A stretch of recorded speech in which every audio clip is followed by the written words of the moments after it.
एक बार एक किसान को बाज ईगल का एक अंडा मिला।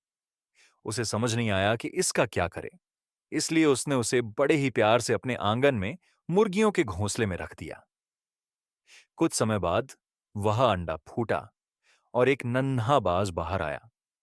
वह मुर्गियों के बीच ही बड़ा होने लगा। शुरू से ही वह भी बाकी मुर्गियों की तरह जमीन खुरचता, कीड़े ढूंढता, दाना चुगता और मुर्गियों जैसी आवाजें निकालता। उसने कभी उड़ने की कोशिश नहीं की, कभी आसमान की ओर देखा भी नहीं, क्योंकि उसे हमेशा यही लगता रहा कि वह भी एक मुर्गा ही है। समय बीतता गया। एक दिन अचानक उसने ऊपर आसमान की ओर देखा। वहां एक विशाल पक्षी पूरे गौरव और शक्ति के साथ उड़ रहा था। उसके सुनहरे पंख बहुत कम हिल रहे थे, फिर भी वह बड़े ही शान से आकाश में मंडरा रहा था। वह बाज उसे देखकर आश्चर्य से भर गया।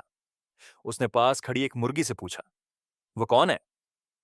मुर्गी ने कहा, "वह बाज है, पक्षियों का राजा। वह आसमान का है और हम जमीन के। हम तो बस मुर्गियां हैं।" यह सुनकर बाज ने अपना सिर झुका लिया, फिर से जमीन खुरचने लगा और पूरी जिंदगी उसी झूठ पर जीता रहा। वह मुर्गा बनकर मर गया।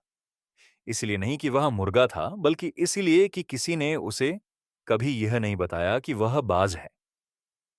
जब आप मुर्गियों के बीच बड़े होते हैं तो बाज की तरह उड़ना मुश्किल हो जाता है।